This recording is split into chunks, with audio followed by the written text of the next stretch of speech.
Hello students, this is Sriram info all India government jobs అండి. మన ఛానల్లో పర్మనెంట్ గవర్నమెంట్ జాబ్స్ మాత్రమే పోస్ట్ చేయడం జరుగుతుందండి. కాంట్రాక్ట్ బేస్డ్ కానీ అవుట్సోర్సింగ్ జాబ్స్ అయితే మన ఛానల్లో ఉండవు. ఓన్లీ పర్మనెంట్ గవర్నమెంట్ జాబ్స్ మాత్రమే పోస్ట్ చేస్తాము. మన ఛానల్ ఇంకా ఎవరైనా సబ్స్క్రైబ్ చేసుకోకపోతే సబ్స్క్రైబ్ చేసుకొని బెల్ ఐకాన్ ఆన్ చేసుకొని పెట్టుకోండి. నా ప్రతి అప్డేట్ అనేది మీకు నోటిఫికేషన్ ద్వారా వస్తుంది. అలాగే మీకు వాట్సాప్ ఉంటే వాట్సాప్ ఛానల్లో జాయిన్ అవ్వండి. టెలిగ్రామ్ ఉంటే టెలిగ్రామ్ ఛానల్లో జాయిన్ అవ్వండి. జాయిన్ అయినట్టయితే మీకు exam dates, result dates, previous question papers, job information అనేది మీకు ప్రొవైడ్ చేయడం జరుగుతుంది. ఛానల్లో జాయిన్ అవ్వడానికి డిస్క్రిప్షన్లో నేనైతే లింక్స్ అనేవి ప్రొవైడ్ చేశాను. ఆ లింక్ ద్వారా మీరైతే ఛానల్లో అయితే జాయిన్ అవ్వచ్చు. హలో స్టూడెంట్స్, ఇప్పుడు మనకు వచ్చేసి all India institute of speech and hearing నుంచి చాలా మంచి పర్మనెంట్ సెంట్రల్ గవర్నమెంట్ జాబ్స్ అయితే రిలీజ్ అయ్యాయి. బోత్ మెయిల్ అండ్ ఫీమేల్ ఎవరైనా సరే దీనికి అప్లై చేసుకోవచ్చు. అన్నీ కూడా పర్మనెంట్ బేస్డ్ జాబ్స్ అండి. కాంట్రాక్ట్ బేస్డ్ అవుట్సోర్సింగ్ జాబ్స్ ఏమి కావు. అన్ని పర్మనెంట్ సెంట్రల్ గవర్నమెంట్ జాబ్స్ మాట. ఇది వచ్చేసి all India institute of speech and hearing the official website. ఇందులో మీకు ఇక్కడ రైట్ సైడ్ లో చూసుకున్నట్టయితే అదర్స్ అని ఉంటుంది. అదర్స్ లో మీకు సెకండ్ వన్ జాబ్ ఆపర్చునిటీస్ అని ఉంటుందండి. దాని మీద క్లిక్ చేసినట్టయితే ఇప్పుడు ప్రెజెంట్ జాబ్ ఆపర్చునిటీస్ అనేవి ఏటేటి ఓపెన్ అయ్యాయో అన్నీ కూడా మీకు లిస్ట్ అనేది ఇక్కడ కనబడుతుంది. ఇందులో మనం చూడాల్సింది ఏంటి? అడ్వర్టైజ్మెంట్ నెంబర్ 05/2024 దాని మీద క్లిక్ చేస్తే మీకు అఫీషియల్ నోటిఫికేషన్ అనేది ఇట్లా డౌన్లోడ్ అవుతుంది. మనకి ఏంటంటే ఈ నోటిఫికేషన్లో ఏవైతే ఇంపార్టెంట్ పాయింట్స్ ఉన్నాయో అవన్నీ డిస్కస్ చేసి మీకు చాలా క్లియర్గా ఎక్స్ప్లెయిన్ చేస్తారు. మీరు వీడియో ఎక్కడ స్కిప్ చేయకుండా లాస్ట్ వరకు చూడండి. అలాగే మీకు ఏమైనా డౌట్స్ ఏమైనా ఉంటే కింద కామెంట్ బాక్స్లో కామెంట్ చేయండి. మీకు ఖచ్చితంగా నేనైతే రిప్లై ఇస్తాను. అలాగే మీకు వీడియో నచ్చినట్టయితే లైక్ చేసి మీ ఫ్రెండ్స్‌కి కూడా షేర్ చేయండి. ఇన్ఫర్మేషన్ అనేది వాళ్ళకి కూడా యూజ్ అవుతుంది. ఇది వచ్చేసి మనకి అఫీషియల్ నోటిఫికేషన్ మాట. చూడండి, all India institute of speech and hearing Mysore అండి. ఇది మనకేంటంటే నాన్ టీచింగ్ పొజిషన్ కోసం వీళ్ళైతే రిక్రూట్ చేస్తున్నారు. ఇది వచ్చేసి అడ్వర్టైజ్మెంట్ నెంబర్ మీకు ఆల్రెడీ చెప్పాను కదా, 05/2024 అనేది అడ్వర్టైజ్మెంట్ నెంబర్. మనకి 16th August 2024 అయితే మనకి ఈ నోటిఫికేషన్ అయితే రిలీజ్ అవ్వడం జరిగిందండి. ఇక్కడ మనం చూసుకున్నట్టొచ్చు ఇన్స్టిట్యూట్ ఇన్వైట్స్ ఆన్‌లైన్ అప్లికేషన్ అని చెప్పేసి మనకి ఇచ్చారు కదా! ఏంటంటే ఇన్స్టిట్యూట్ అనేది ఈ పోస్టులు డైరెక్ట్ రిక్రూట్‌మెంట్ బేసిస్ కింద వీళ్ళైతే రిక్రూట్ చేస్తున్నారు అని చెప్పింది. డైరెక్ట్ రిక్రూట్‌మెంట్ బేసిస్ అంటే ఏంటి? అన్నీ కూడా పర్మనెంట్ సెంట్రల్ గవర్నమెంట్ జాబ్స్. ఓకేనా? ఏవి కాంట్రాక్ట్ బేస్డ్ ఏం కావు. డైరెక్ట్ రిక్రూట్‌మెంట్ బేసిస్ అంటే అన్నీ పర్మనెంట్ జాబ్స్ అండి. ఇందులో మనకి చూసుకున్నట్టయితే మనకి ఏవైతే లోవర్ ఎడ్యుకేషన్ వాళ్ళు అప్లై చేసుకునేలాగా ఉన్నాయో, మనకి ఏమేమి ఉన్నాయంటే జూనియర్ టెక్నికల్ ఆఫీసర్ ఒకటి, అలాగే ఎగ్జిక్యూటివ్ అసిస్టెంట్ గ్రేడ్ 2 అండి. ఈ 2 పోస్టులు కూడా మనకేంటంటే డైలీ మనం ఏవైతే రెగ్యులర్‌గా చూసే ఎడ్యుకేషన్ క్వాలిఫికేషన్ ఏవైతే ఉన్నాయో అవి ఉన్నాయి. రిమైనింగ్ ఏంటంటే కొన్ని స్పెషల్‌గా అడిగారు. అంటే higher education qualification MSc, next ఇంటర్‌తో పాటుగా స్పెషలైజేషన్ డిప్లొమా అడగడం, ఇవన్నీ అడిగారనమాట. అండ్ ఇందులో మనకి చూసుకున్నట్టయితే పే స్కేల్ లెవెల్ 6 ఇస్తున్నారు. మీకు ఫర్దర్‌గా ఎంత సాలరీ వస్తుంది ఏంటి అని చెప్పి మనకు వేకెన్సీస్ డీటెయిల్స్‌లో చూద్దాం. ఫర్ ఎగ్జాంపుల్ మీకు పోస్ట్ కోడ్ 1 ఏటుంది? ఆడియాలజిస్ట్ అని ఉందండి. ఇదిగోండి మనకు చెప్పాను కదా! Post code 1 audiologist higher education qualification అని చెప్పాను కదా!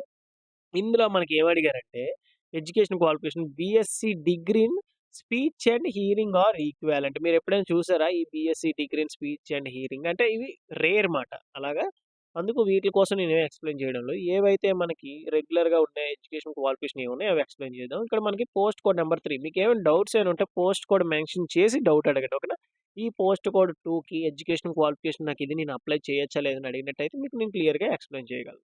పోస్ట్ కోడ్ 3లో మనకి junior technical officer group B position అండి. దీనికి ఏజ్ లిమిట్ వచ్చేసి 18 ఇయర్స్ నుంచి 30 ఇయర్స్ ఉన్నవాళ్ళు ఎవరైనా సరే దీనికి అప్లై చేసుకోవచ్చు. Age relaxation as per government rule SC ST క్యాండిడేట్స్‌కి వచ్చేసి 5 ఇయర్స్, ఓబీసీ వాళ్ళకొచ్చేసి 3 ఇయర్స్, అలాగే పీడబ్ల్యూడీ క్యాండిడేట్స్‌కి వచ్చేసి 10 ఇయర్స్ అనేది ఏజ్ రిలాక్సేషన్ అయితే ఉంటుంది. పే స్కేల్ లెవెల్ 6 ఇస్తున్నారండి. అంటే ఇనీషియల్‌గా మీకు గ్రాస్ సాలరీ వచ్చేసి 40,000 పర్ మంత్ సాలరీ అయితే వస్తుంది. దీనికి ఎడ్యుకేషన్ క్వాలిఫికేషన్ వచ్చేసి బీఈ, బీటెక్‌లో ఎలక్ట్రానిక్స్ అండ్ కమ్యూనికేషన్ ఇంజినీరింగ్ అంటే ఈసీ వాళ్ళు అప్లై చేసుకోవచ్చు. అలాగే ఐటీ చేసిన వాళ్ళు అప్లై చేసుకోవచ్చు. లేదు అనుకుంటే కంప్యూటర్ సైన్స్ చేసిన వాళ్ళు అప్లై చేసుకోవచ్చు. అండ్ ఈఎన్‌డి అంటే ఎలక్ట్రికల్ అండ్ ఎలక్ట్రానిక్స్ చేసిన వాళ్ళు అప్లై చేసుకోవచ్చు. లేదంటే బయోమెడికల్ చేసిన వాళ్ళు కూడా దీనికి అప్లై చేసుకోవచ్చు. ఓకేనా? మీరు మళ్ళీ చెప్తున్నాను చూడండి. జూనియర్ టెక్నికల్ ఆఫీసర్‌కి బీఈ, బీటెక్, ఈసీ వాళ్ళు అప్లై చేసుకోవచ్చు. ఐటీ వాళ్ళు, కంప్యూటర్ సైన్స్ అండ్ ఈఎన్‌డి అంటే బయోమెడికల్ చేసిన వాళ్ళు కూడా అప్లై చేసుకోవచ్చు అని చెప్పి ఇచ్చారు. అండ్ నెక్స్ట్ డిప్లొమాతో మీరు అప్లై చేసుకున్నట్టయితే ఇక్కడ చూడండి, ఇక్కడ అంటే బీఈ, బీటెక్ చేయలేదు. డిప్లొమా చేసిన వాళ్ళు ఉంటారు కదా! డిప్లొమాలో ఈసీఈ చేసిన వాళ్ళు అప్లై చేసుకోవచ్చు. ఎలక్ట్రానిక్స్ అండ్ కమ్యూనికేషన్ ఇంజినీరింగ్ చేసిన వాళ్ళు అప్లై చేసుకోవచ్చు. కంప్యూటర్ సైన్స్ చేసిన వాళ్ళు అప్లై చేసుకోవచ్చు. అండ్ ఈఎన్‌టీ అప్లై చేసుకోవచ్చు.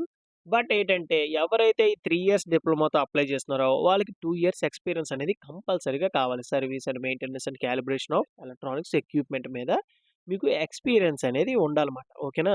ఓన్లీ డిప్లొమా క్యాండిడేట్స్‌కే మనకి ఎక్స్‌పీరియన్స్ అడిగారు. బీఈ, బీటెక్‌తో అప్లై చేసినట్టయితే మీకు ఎక్స్‌పీరియన్స్ ఏమీ అవసరం లేదు. ఓకేనా? డిప్లొమా వాళ్ళకే 2 ఇయర్స్ ఎక్స్‌పీరియన్స్. బీఈ, బీటెక్ వాళ్ళకి ఏమీ అవసరం లేదు. అండ్ నెక్స్ట్ పొజిషన్ వచ్చేసి post code number 4 executive assistant grade 2 అండి. ఇది కూడా గ్రూప్ బి పొజిషనే. 2 వేకెన్సీస్ ఉన్నాయి. 2 కూడా ఓపెన్ కేటగిరీకి ఇచ్చారు. అంటే ఏ క్యాస్ట్ వారైనా సరే దీనికి అప్లై చేసుకోవచ్చు. ఏజ్ లిమిట్ కూడా సేమ్ 18 ఇయర్స్ నుంచి 30 ఇయర్స్ ఉన్నోళ్ళు ఎవరైనా సరే దీనికి అప్లై చేసుకోవచ్చు. పే స్కేల్ లెవెల్ 6 సేమ్ అండి. 40,000 వరకు పర్ మంత్ సాలరీ అయితే వస్తుంది. అండ్ అలవెన్సెస్ కూడా ఉంటాయన్నమాట మీకు అదర్ అలవెన్సెస్.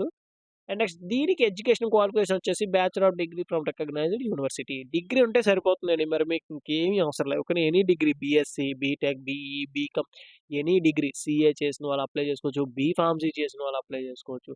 ఏదో అయినా మనకి బ్యాచిలర్ ఆఫ్ డిగ్రీ అనేది కంపల్సరీగా ఉండాలన్నమాట. ఓకేనా? అండ్ నెక్స్ట్ స్కిల్ టెస్ట్ అయితే ఉంటుంది. షార్ట్ హ్యాండ్ టెస్ట్ అయితే మీకు పెడతారు. దీనికి తగ్గట్టుగా మీరు ప్రిపేర్ అయితే సరిపోతుంది. మీకు ఎక్స్టర్నల్‌గా దీనికి రిలవెంట్‌గా సర్టిఫికేట్ ఏమి అవసరం లేదు గానీ బట్ ఏంటంటే మీరు కొద్దిగా దానికి ప్రిపేర్ అయ్యి ఉండాలన్నమాట స్కిల్ టెస్ట్‌కి.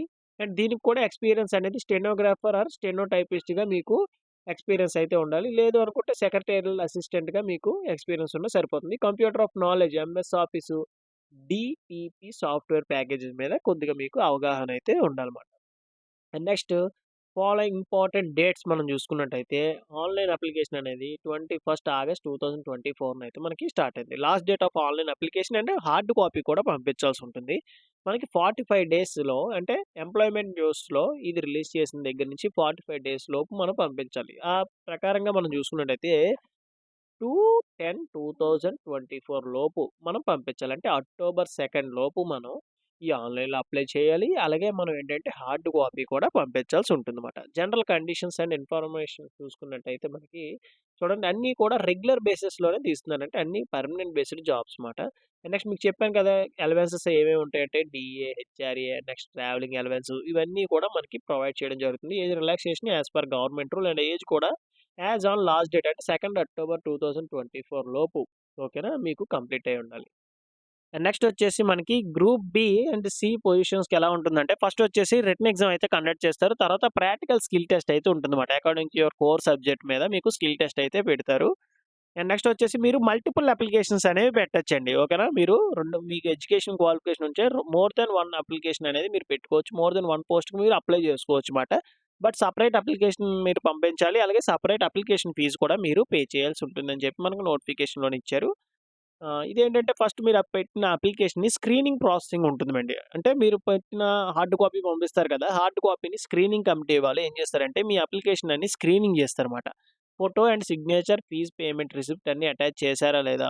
ఎడ్యుకేషన్ క్వాలిఫికేషన్‌లు అన్నీ అటాచ్ చేశారా లేదా? డిగ్రీ సర్టిఫికేట్స్ ఉన్నాయా లేదా? ప్రాపర్ ఛానెల్ అంటే NOC certificates those who are working in private and central government employees గాని, స్టేట్ గవర్నమెంట్ ఎంప్లాయీస్ గాని వాళ్ళ ఎన్ఓసి సర్టిఫికేట్ అటాచ్ చేశారా లేదా? అన్నీ కూడా వెరిఫై చేస్తారన్నమాట. ఓకే. తర్వాత మీకు ఎలిజిబుల్ ఉన్న వాళ్ళకి మాత్రమే అడ్మిట్ కార్డ్స్ అనేవి ప్రొవైడ్ చేస్తారు. అండ్ నెక్స్ట్ వచ్చేసి హౌ టు అప్లై. ఫస్ట్ ఇదొచ్చేసి ఆన్‌లైన్ అప్లికేషన్ అయితే పంపించాల్సి ఉంటుంది. ఈ వెబ్‌సైట్ అనేవి మీకు కింద డిస్క్రిప్షన్‌లో ఇస్తాను. దాని ద్వారా మీరు అప్లై చేసుకున్న తర్వాత వచ్చిన ప్రింటౌట్‌ని మనం ఏంటంటే అప్లికేషన్‌ని ప్రింటౌట్ తీసుకొని, ప్రింటౌట్ తర్వాత ఆల్ నెసెసరీ డాక్యుమెంట్స్ ఏవేవి మనకి సెల్ఫ్ అటాచ్డ్ కాపీస్ అయితే అడగడం జరిగింది. ఏంటి date of birth certificate and education qualification, bachelor of degree and category certificates అన్నీ కూడా మనకి జిరాక్స్ తీసి ప్రతి జిరాక్స్ కింద మీ సిగ్నేచర్ అనేది ఉండాలండి. అదే సెల్ఫ్ అటాచ్డ్ కాపీస్ మాట. ఓకేనా? అండ్ నెక్స్ట్ వచ్చేసి ఏ అడ్రెస్‌కి మనం పంపించాలంటే ఇగోండి ఇక్కడ మనకి ఇచ్చారు కదా! మైసూర్ 570006 మనకి ఇక్కడ ఉంది కదా! ఈ అడ్రెస్‌కి మనమైతే స్పీడ్ పోస్ట్ అయినా పంపించొచ్చు. లేదంటే రిజిస్టర్ పోస్ట్ అయినా పంపించొచ్చు. మనకి ఇక్కడ ఏంటంటే పర్టిక్యులర్‌గా ఈ పోస్ట్ ద్వారా పంపించండి అని ఉండదు కాబట్టి మీరు రెండిట్లో ఏ పోస్ట్ అయినా పంపించొచ్చు. ఒక ఎన్వలప్ కవర్ తీసుకొని ఎన్వలప్ కవర్ టాప్‌లో మీరేం రాయాలంటే application for the post of junior assistant అయితే జూనియర్ అసిస్టెంటు, స్టెనోగ్రాఫర్ అయితే ఏది మీరు అప్లై చేస్తున్నారో మనకి ఇక్కడ ఏ పోస్ట్ నేమ్ ఇచ్చారు కదండీ! ఇక్కడ స్టార్టింగ్‌లో మనకి ఇక్కడ చూడండి ఇగో జూనియర్ టెక్నికల్ ఆఫీసర్ ఓకేనా? అది మీరు మెన్షన్ చేయండి. లేదు ఎగ్జిక్యూటివ్ అసిస్టెంట్ గ్రేడ్ 2కి మీరు అప్లై చేసినట్టయితే ఎగ్జిక్యూటివ్ అసిస్టెంట్ గ్రేడ్ 2 అని చెప్పి మీరక్కడ ఎన్వలప్ కవర్‌లో మీరు టాప్‌లో రాయాలమాట. Application for the post of executive assistant grade 2 అని చెప్పి మెన్షన్ చేసి పోస్ట్ కూడా మీరిక్కడ మెన్షన్ చేయాలి పోస్ట్ కూడా అనేది. నెక్స్ట్ వచ్చేసి application fee and mode of payment మనం చూసుకున్నట్టయితే జనరల్ కేటగిరీ ఓబీసీ వాళ్ళకొచ్చేసి రూ. 600 అనేది application fee. And those are belongs to SC, ST వాళ్ళకొచ్చేసి రూ. 250 అనేది అప్లికేషన్ ఫీజ్ అండి. అండ్ వుమెన్ అండ్ పీడబ్ల్యూడీ క్యాండిడేట్స్‌కి వచ్చేసి అప్లికేషన్ ఫీజ్ అయితే ఏమీ లేదు. వాళ్ళకి జీరో అండి. అప్లికేషన్ ఫీజ్ ఏం పే చేయవసరం లేదు. ఎలిజిబిలిటీ ఉన్నవాళ్ళు మాత్రం ఆన్‌లైన్ పేమెంట్ ద్వారా మీరైతే పే చేయొచ్చుమాట. అంటే ఫోన్‌పే, గూగుల్ పే ఈ credit card, debit cards use చేసుకొని మీరు అప్లికేషన్ ఫీజ్ అయితే పే చేయొచ్చు. Hard copy of application form without application fee, transaction ID ఇవి ఏమైనా యూటీఆర్ నెంబర్ గాని అవేమైనా మీరు ప్రొవైడ్ చేయకపోతే అప్లికేషన్ అనేది రిజెక్ట్ చేస్తామని చెప్పి మనకి నోటిఫికేషన్‌లోనే చాలా క్లియర్‌గా డిస్క్రిప్షన్ ఇచ్చిన లింక్ మీద క్లిక్ చేస్తే మీకు పేజ్ అనేది ఇలా ఓపెన్ అవుతుందండి. మీ దగ్గర ఆల్రెడీ లాగిన్ డీటెయిల్స్ ఉన్నట్టయితే email ID, password, capture enter చేసి లాగిన్ మీద క్లిక్ చేయండి. లేదు అనుకుంటే ఇక్కడ సైన్ అప్ అని ఉంది కదా! దాని మీద క్లిక్ చేసినట్టయితే మీకు email ID and confirmation email ID, ఒక పాస్వర్డ్ క్రియేట్ చేసుకొని మొబైల్ నంబర్ ఎంటర్ చేసి, క్యాప్చర్ ఎంటర్ చేసి సైన్ అప్ మీద క్లిక్ చేసినట్టయితే మీకేంటంటే వీళ్ళు ఒక మెయిల్ అనేది కన్ఫర్మేషన్ మెయిల్ అనేది మీ మెయిల్‌కి పంపిస్తారు. అది వెరిఫై చేసుకున్న తర్వాత మీరు లాగిన్ అయినట్టయితే అప్లికేషన్ ప్రాసెస్ అయితే మీరు స్టార్ట్ చేయొచ్చు. తర్వాత వచ్చిన ప్రింట్‌ఔట్‌ని మీరు హార్డ్ కాపీ అయితే రిక్వైర్డ్ డాక్యుమెంట్స్ అన్నీ అటాచ్ చేసి మీరైతే హార్డ్ కాపీ పంపించాల్సి ఉంటుందండి. ఇదేనండి నోటిఫికేషన్ ఇంపార్టెంట్ పాయింట్స్. అలాగే రిజిస్ట్రేషన్ ప్రాసెస్ ఇది. ఇందులో మీకు ఇంకా ఏమైనా డౌట్స్ ఏమైనా ఉంటే కింద కామెంట్ బాక్స్‌లో కామెంట్ చేయండి. మీకు ఖచ్చితంగా నేనైతే రిప్లై ఇస్తాను. అలాగే మీకు వీడియో నచ్చినట్టయితే లైక్ చేయండి. మీ ఫ్రెండ్స్‌తో కూడా షేర్ చేయండి. ఈ ఇన్ఫర్మేషన్ అనేది వాళ్ళకి కూడా యూజ్ అవుతుంది. థాంక్ యూ సో మచ్ అండి for watching video. Keep supporting me.